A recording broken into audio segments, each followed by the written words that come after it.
G'day guys, got a GPX 4000.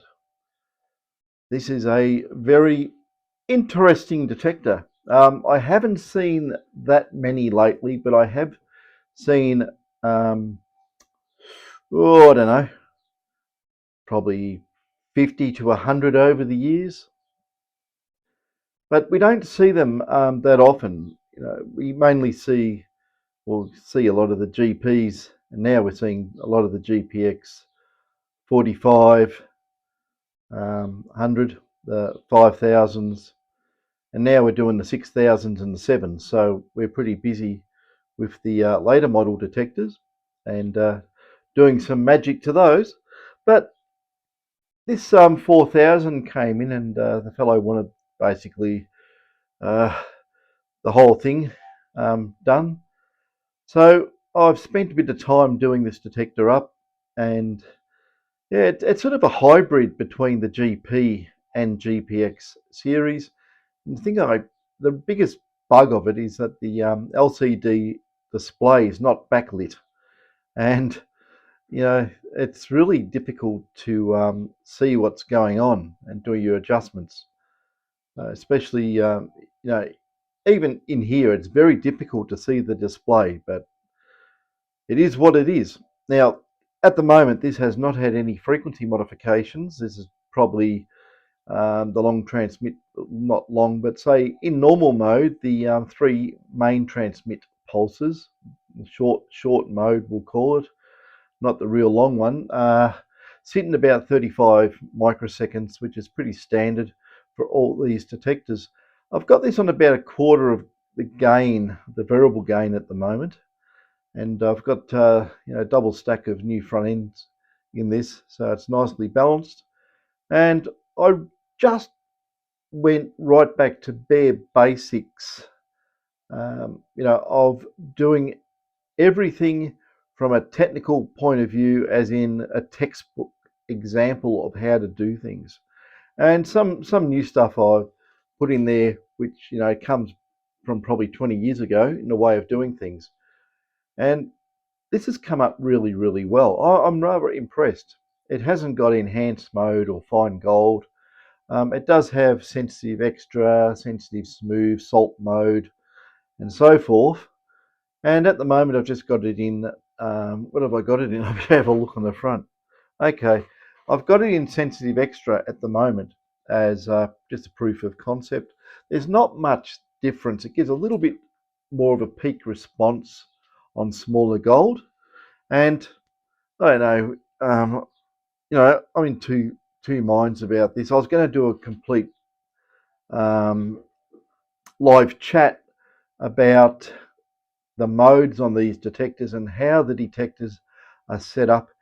And it might sound a bit strange me saying this, but I think from pretty close to day dot with pulse induction detectors, or the derivatives of pulse induction, that it's been done wrong, right?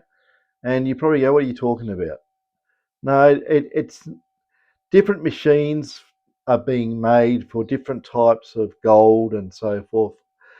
It doesn't have to be different machines. You can make all those modes basically, well, the functionality of the detector out of any old detector. It's just a matter of changing some parameters in the way it works, and you've got something that'll be pretty much as good as any of the latest offerings. I always say that, and well, I always say I've had every detector.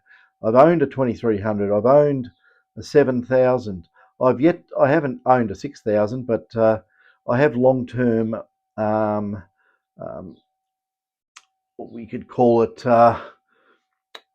It's like it's available to me if I want to do things to it. There is a very nice fellow out there who said, "Do whatever you want to my 6000." And experiment with it, and keep it for 6 months basically. And it's it's been the guinea pig, and it's where a lot of the um, the new stuff has come from to do to those detectors, and we've just been applying that to other customers' 6000s based on that. So it's very handy. But anyway, back to the 4000 here. Um, I don't know how many of these were made. I don't know how popular they were, and a lot of people, there's not a lot of talk about them. Most people go for the 5000 or the 45 if they want something as a general purpose detector. Like I've said, these older detectors with a big coil go deeper than the newer detectors. They just do. There's plenty of videos on YouTube proving this out. There's one there for 6000 and a 7000. I think I said it in the last video that a fellow's there and you know, he's doing it by the book, textbook, right? Using a round target so that no matter what direction he comes at that target, you're going to get the same response. And he's using coils very, very similar to what he had on a 6 and the 7. And he's using a 5000. It absolutely blows the other two away on that size gold. It's just amazing. I know that anyway, but I'm just saying someone else has gone and done the tests on that, and it just proves it. He's in hot ground too, so there's no trickery in mild ground and cranking the gain up. It's very, very stable overall with all the detectors. Within reason, they all chatter a bit, but yeah, the GPX 5000 is absolutely romping at home on that 21 gram ball of lead he's using, and it's basically a lead sinker. And I think it's got it down 350 centimeters, which is a nice distance. And yeah, it's really, really in your face when you look at that people are not getting a lot of larger gold. The reason being is that the detectors aren't set up for it. A lot of the newer detectors, they're built to keep the punters happy, right? And to keep the punters happy, the punter will find zero point 0.1 of a gram and think, wahoo, I found a 0.1 of a gram, right? I'm not joking. That's how this gold industry is. And, it's sort of very hobbyish. How many micro sized nuggets can I get, Uh, whereas the real, um, when this first came out with all these PIs back in the 1980s, it was go deep, all the big nuggets go deep, but the technology was noisy as hell, and you'd probably go over a big nugget. The detectors were set up for big nuggets, so you probably just walk over it, mixed up with the ground noise. Now we can get these detectors basically dead quiet, and the signal to noise ratio from the target to the ground into your ears is massively improved. It's greater than 10 times if you ask me. It's a complete different ball game. So whilst everyone is out there running around with fly spec detectors, usually I use a different word than spec, but yeah, I'm not going to say it on this on YouTube, just in case. Uh, it's really a different animal with these detectors. They can be greatly increased in all parameters. You can have these as an absolute fly spec detector if you want. There's nothing stopping adjusting parameters of the detector either by um, putting in what we do with our continuous variable gain. It changes the pulse width, and normally these things they're set at around about 35 microseconds on those three transmit pulses, and the larger one's 120 for memory. Not that it's critical, just worry about the small ones. And that's sort of like we would call that general prospecting. It's good for mid-sized stuff. You're talking, a third of an ounce up to maybe an ounce. But when you lower the frequency down, right, the bigger the gold, it absolutely rings like a bell. It makes a big difference to the signal level you're getting back from the target. I was experimenting with, you could say it was a target of 10 ounces, right? And you want to lower the frequency. You want to get somewhere around those pulses being about 40 microseconds long, and it absolutely hammers and it's loud as. You can go longer, but because we have a fixed ratio of the receive window and that dead time between the transmit pulse and the receive window, um, the bigger the pulse, the longer the receiver takes to come on. But I don't know if that's really an issue. We're only talking a handful of microseconds. And what I've discovered in very large targets, I think I did a simulation of a target that was, what was it? It was about a round gold ball of a diameter of 10 centimeters. Okay, it's a fairly big target, but there are nuggets like that out there. And the reason why I use a round ball is because it's repeatable. If you use a nugget, and just because of the shape and size and just the different variances in the nugget itself, in its pattern, how it's made, its overall shape, and all the nooks and crannies. The amount of metallic iron oxides on the surface. They all affect the eddy current decay time, and they also affect how much energy you can pump into that nugget over a given period of time. So you want to standardize, and you can just get something. Aluminium is very, very much similar to gold, not exactly, but it's more so than lead. It's more so than copper. It's more so than iron. So aluminium, or aluminum, should I say, to some people, um, in the US, I think Canada as well, aluminum. Uh, Everywhere else it's aluminium, unless they've been educated by American speak. Um, it These detectors just make it, when it's adjusted down low, they make a huge difference. Put a big coil on it, and it is a difference between using a modern detector with a big coil, using one of these with a big coil and modified, and getting a clear signal from these big deep targets. And with the modern ones, walking right over it doesn't even make a peep. You don't hear it. You're not, or they're not putting enough energy per transmit pulse length to fully energize those targets.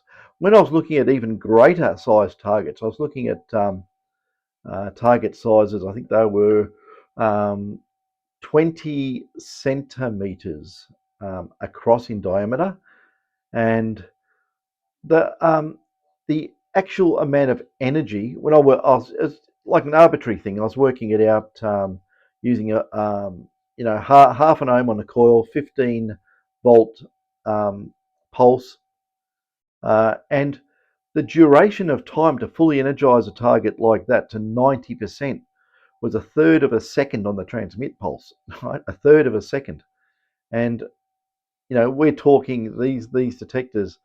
The long pulse is what normally about 120 microseconds long. So even that is not going to fully energize big targets like that. And with the small three smaller pulses, it's not going to have a hope in hell. It's just going to go tap tap tap. It's like if you had a bell, like a church bell, right? And you can look at it like you got a sledgehammer, and you've got a hammer that you use for tapping out a dent on a car panel, something like that. And you'd hit the bell with a little hammer, and it would just go tink, and you hit the bell with the sledgehammer, and it goes dong and rings for a long time. It's very much the same with how these detectors work and how much energy you're putting into the target. When you're looking at tiny, tiny gold, your point ones and less, I think the ring out time on those, I think for memory, was very, very small. Some of it, is like around about 10 microseconds or something. That's why some of these detectors don't even hear it, because I think they're about 15 microseconds out before they even turn the receiver on. So it just depends on the detector and how it's all set up. So, you bring in things and you can detect the smaller things better. And the other benefit too, when using a really large coil and you're using um, low, or it's not low frequency. It's hard to call it a frequency because it's not repetitious. It's not like a sine wave because you've got different size pulses. But if you want to look at the pulses, standard are about 20. You can look at it and sort of say it's 28, 30 kilohertz or something like that. But then you could take an average of the long pulse and say, oh, it's probably running somewhere around about 22 kilohertz or something of that nature. I haven't measured it for years. I can't remember off the top of my head. Not really interested. But the longer the pulse, within reason, you don't want some great huge thing that's going to blow your output stage up. With a long pulse, there's a lot of energy dissipated, and you know you got to start looking at doing things a little bit differently. You can't just use those SOIC type MOSFETs on the output stage. At those pulse lengths, they just turn to a piece of black charcoal, I'd say, unless you had external current measuring and limiting, but that's sort of defeating the purpose. And the other thing too, of big heavy devices, there's a lot of capacitance um, in those devices, which then is connected to your transmit lines and hangs there on the receive lines unless it's an isolated coil setup, and that can cause issues as well. There's a little bit of give and a little bit of take, but overall, running very much longer pulse lengths will work really well on bigger targets. If you're looking for artifacts, for instance, and your artifacts are about the size of a loaf of bread, you know that's probably pushing the limit size wise. But then again, an old chest of treasure, who knows?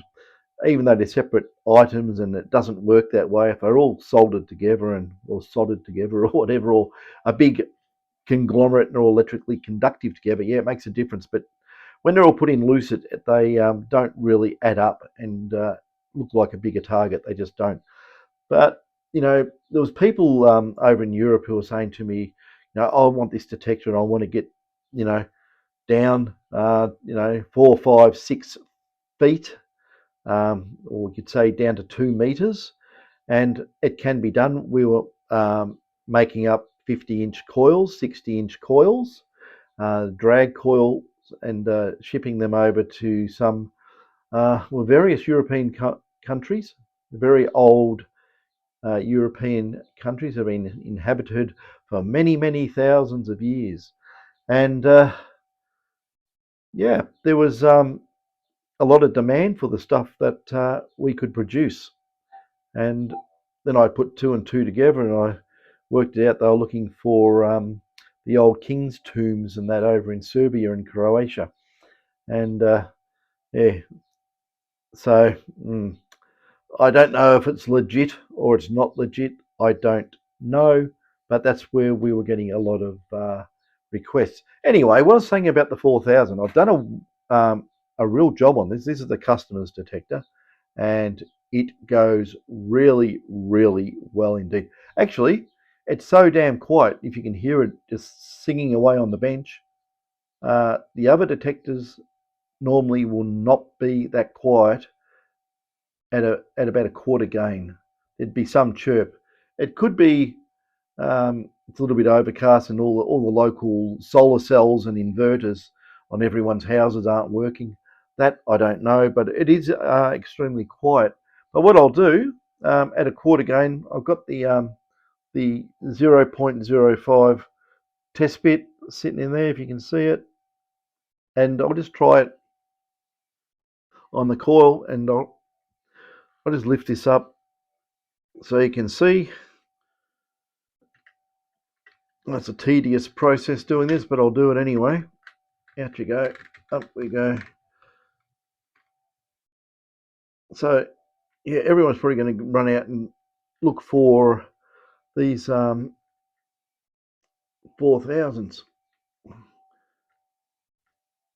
Another time we shot a cameraman. But anyway, up we go. I'll try and get it levelish. Well, I was looking down a little bit. It's close enough. Okay, so the 4000, it's basically sensitive extra, quarter gain. All the other things are factory default. There's nothing fantastic, but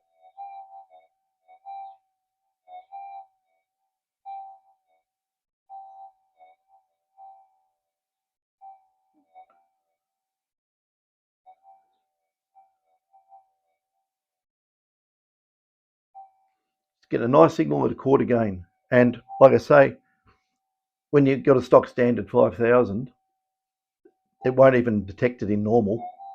So we'll put this on normal anyway. I'll try it on normal if I lean over and switch. Okay, that's on normal mode. Okay, no, not sensitive extra or anything, just normal.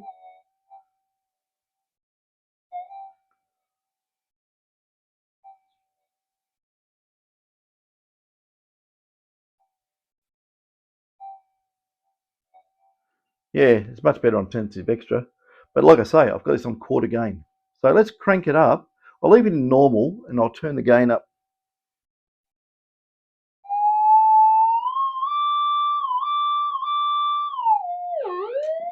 Okay, that's about 9 out of 10.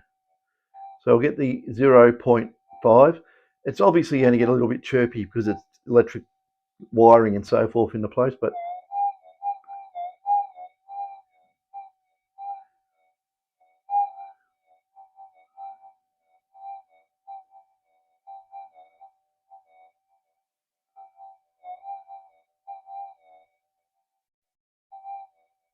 now just in normal mode, that's really, really impressive.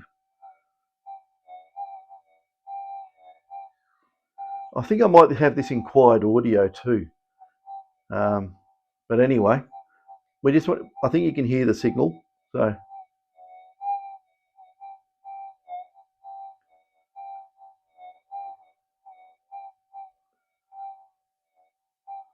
you get a good distance on that. Much better than some of the other standard offerings. Now let's have a look. I'll put this into sensitive extra. I'm pretty sure it goes into sensitive extra. That's where I set it.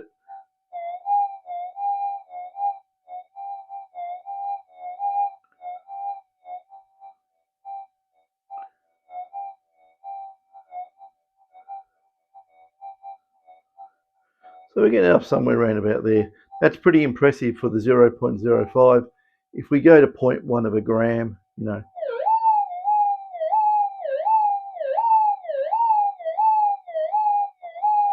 like I say, it is, in standard type of timings, nothing fantastic about it. And I haven't even got this thing tweaked up for small gold with higher frequencies. It's running standard 35 microsecond long short pulses. So it's doing very, very good. The other thing is, how does it ground balance? I'll turn it full gain and I'll stick it in normal. So it's in normal mode, full gain. We'll get the Kalgoorlie hot rock. And the other thing I want to make sure is I've got it in tracking. No, it's in fixed. So I just put it into tracking.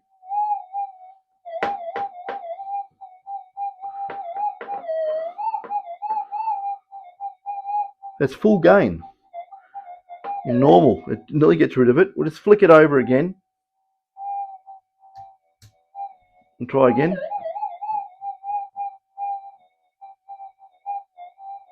Basically mixing with a bit of the interference, but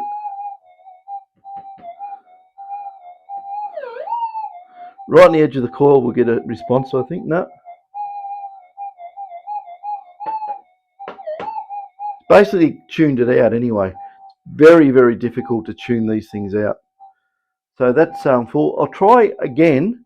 I'll put in sensitive extra and see if I can tune it out. I'll flick the switch down and flick it into fixed and back into tracking. Here we go.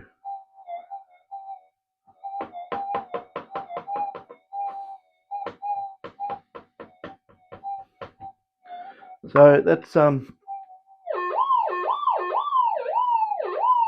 a real live target. So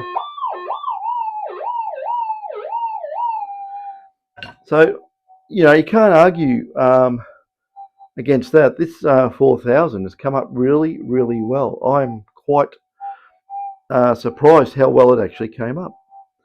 Let's go get this back down again.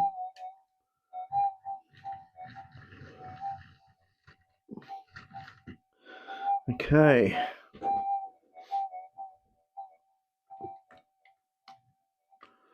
So that is a 4000 with the full works done to it, and it is on full gain. I will turn it down.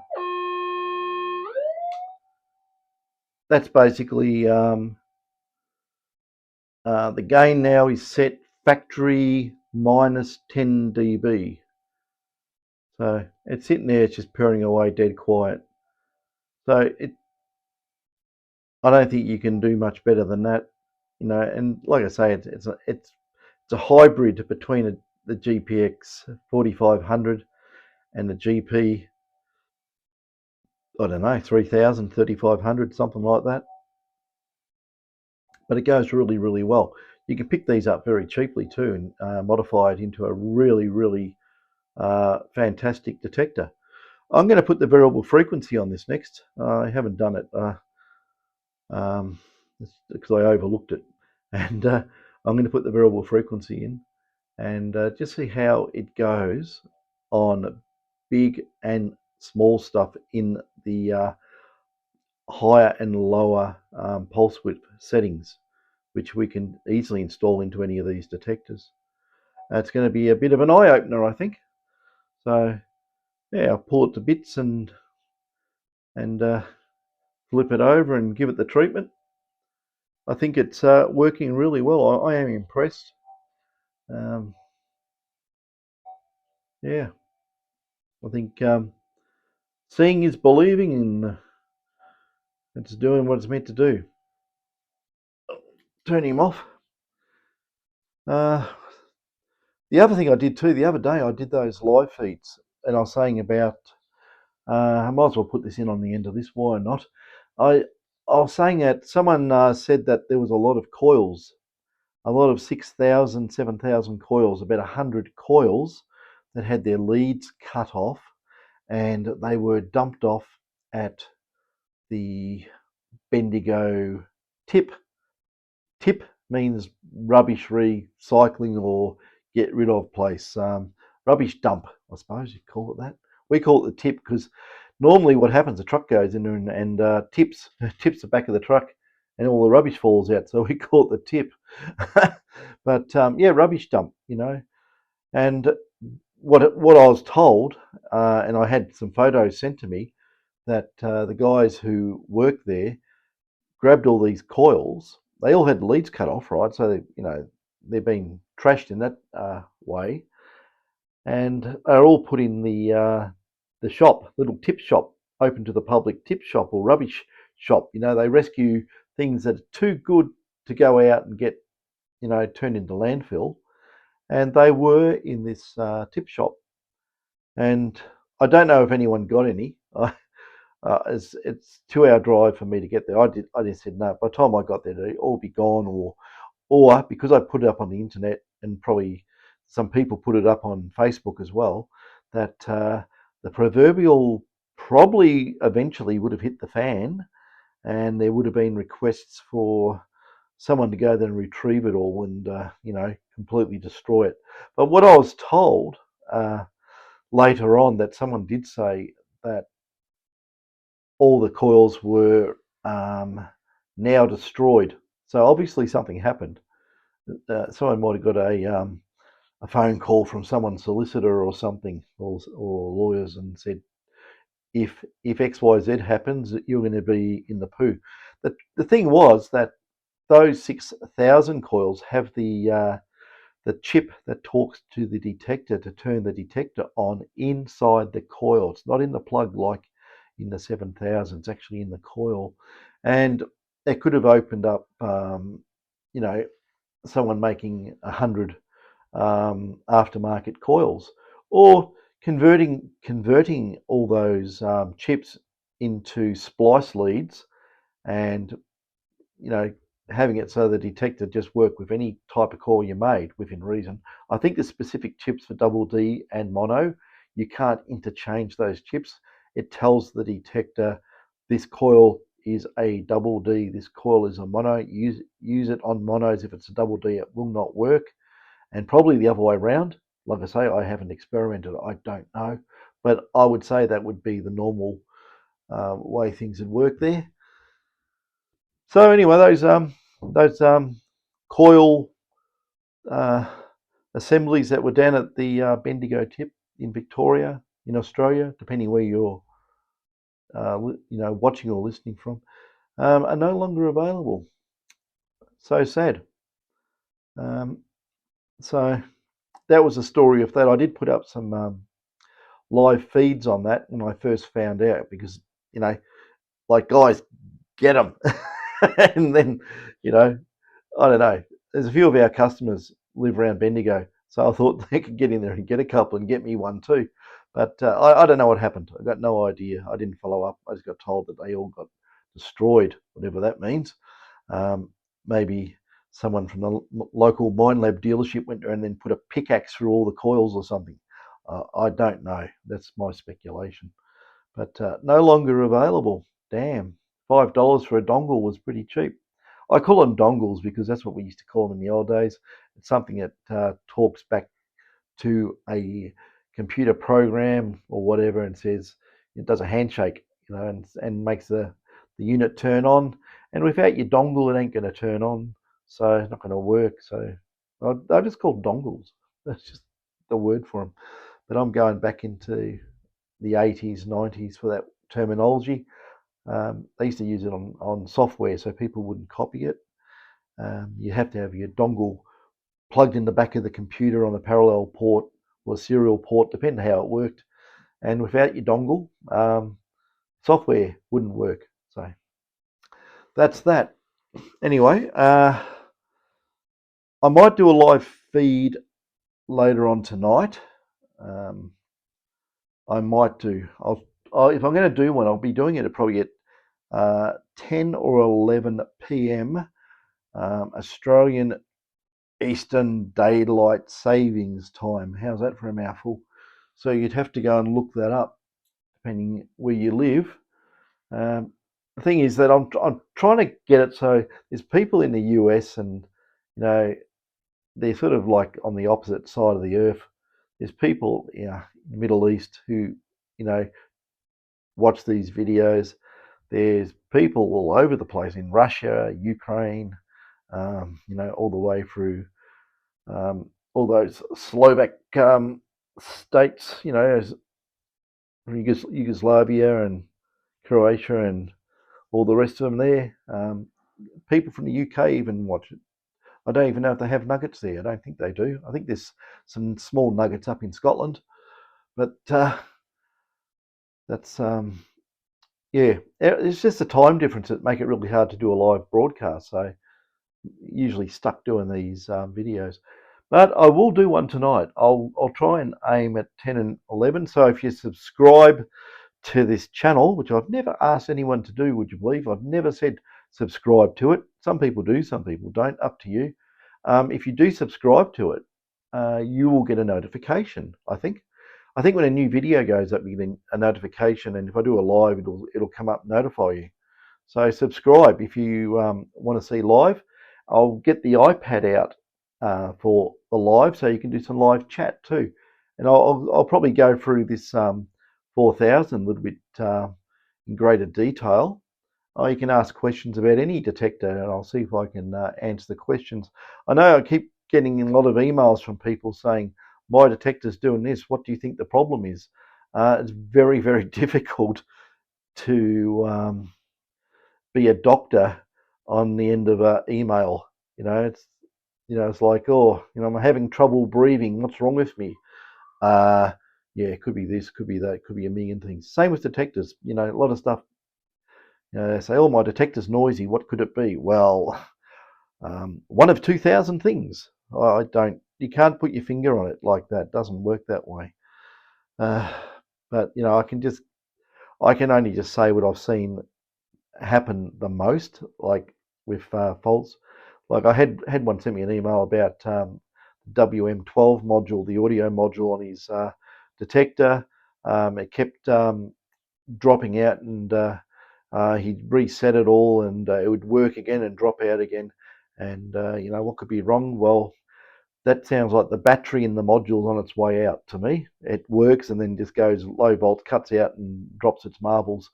Um, things like that. Things that just turn off for no reason. And usually if it's something talking to something else, it's battery orientated. It'd be battery in the module. It's just not holding charge, lasting for, whatever time, 30 seconds or 30 minutes, whatever, and then just falls over. Anyway, that's enough waffle. I'll put the variable frequency in here, and tonight I'll do the live thing, and I'll show you what the difference the variable frequency makes in one of these detectors. So this one here's got the whole new front end on both channels, and it has variable gain put in. I've done a lot of other stuff on this one to actually make it lower noise in the power supply section, and it seems to be really good actually. To measure the power supply rails, and what I'll do later on, I'll do the same thing. I'll fire it up on the oscilloscope so you can see the power supply rails, how they work. When the transmit pulse comes on, the power supply turns on, charges up capacitors, and when the transmit turns off and goes in receive mode, the switch mode power supplies that drive the transmitter shut down, and it has to rely on the current draw out of the capacitor banks to keep the voltage up, or else you get voltage sag. It will cause strange offsets between the positive and negative volt rails, and it will sway the center point reference for your op amps, and you'll get noise, and they won't work properly anyway. So there's a whole heap of tricks that people probably don't really know about these detectors. You need to modify a lot of things to make them work properly. It's not just she'll be right, mate. That's a very Australian saying. Like, you got to sort of say it like this: she'll be right, mate. Anyway, that's how some Australians talk. Like, g'day, mate, how you going? What have you been up to? Talk through their nose. So I'll probably have the locals have a go at me over that. That's true. It's how some people here speak. It's just the way it is. Or you could, you can always speak the Queen's English and speak very slowly and very clearly, but that's not it, unless you're reading the news on TV. Anyway, I'll get off this, and I'll do that. I'll gear up and I'll do that live feed. So I'll probably aim for 10 o'clock.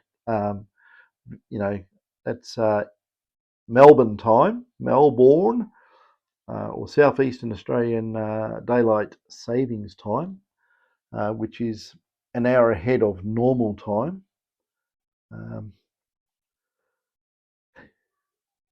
Yeah, that's it. Anyway, catches.